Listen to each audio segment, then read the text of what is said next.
உண்மையாவே 42 வயசுதானா? மும்பை கோட்டையை அதிர்ந்து போச்சு. தோனியால் ஆடிப்போன பாண்டியா. மும்பை அணிக்கு எதிரான போட்டியில் கடைசி ஓவரில் களமிறங்கிய சிஎஸ்கே அணியின் தோனி 4 பந்துகளில் ஹாட்ரிக் 6 உட்பட 20 ரன்களை விளாசி அசத்தியுள்ளார். ஐபிஎல் தொடரின் 29வது லீக் போட்டியில் மும்பை சிஎஸ்கே அணிகள் விளையாடி வருகிறது. இந்த போட்டியில் டாஸ் வென்ற மும்பை அணி கேப்டன் ஹர்திக் பாண்டியா பவுலிங்கை தேர்வு செய்தார்.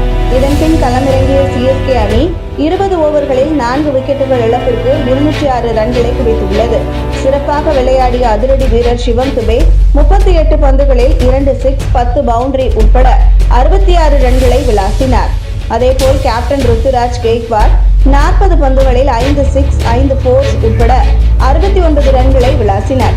ஆனால் கடைசி நேரத்தில் வந்த தோனி மொத்த ரசிகர்களின் மனதை வென்றுவிட்டார். 19 ஓவர்கள் முடிவில் சிஎஸ்கே அணி 3 விக்கெட்டுகள் இழப்பிற்கு 180 ரன்கள் சேர்த்திருந்தது. கடைசி ஓவரை வீச இளம் பவுலரான ஆகாஷ் மத்வால் வருவார் என்று எதிர்பார்க்கப்பட்டது. ஆனால் ஆகாஷ் மத்வால் பவுலிங்கை ஏற்கனவே சிவம் துபே பொளந்து கட்டியதால் அவரை நம்பாமல் கேப்டன் ஹர்திக் பாண்டியாவே பவுலிங் செய்ய வந்தார். இந்த ஓவரின் முதல் பந்திலேயே மிட்சல் பவுண்டரி அடிக்க, 2வது பந்தில் 6 அடிக்க முயன்று மிட்சல் 17 ரன்களில் ஆட்டமிழந்து வெளியேறினார்.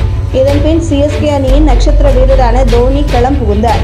வான்கடை மைதானத்தில் தோனி விளையாடும் கடைசி போட்டி என்பதால் ரசிகர்களின் கோஷம் விண்ணை பிளந்தது.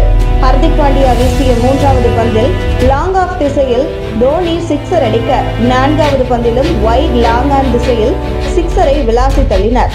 தொடர்ந்து 5வது பந்து டாஸாக விழ எளிதாக டீப் ஸ்கொயர் லெக் திசையில் 6 அடித்து தோனி அசத்தினார்.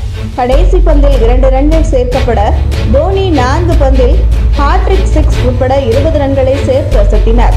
தோனி ஹாட்ரிக் 6 அடித்த பின் வான்கடை மைதானமே ஒரு சில நிமிடங்கள் சிஎஸ்கேவின் கோட்டையாக மாறியது. மும்பை அணியின் கேப்டனையே நேரடியாக தோனி இப்படி அட்டாக் செய்வார் என்று எதிர்பார்த்திருக்கவில்லை. இதனால் சிஎஸ்கே ரசிகர்கள் உற்சாகத்தில் கொண்டாடி வருகின்றனர்.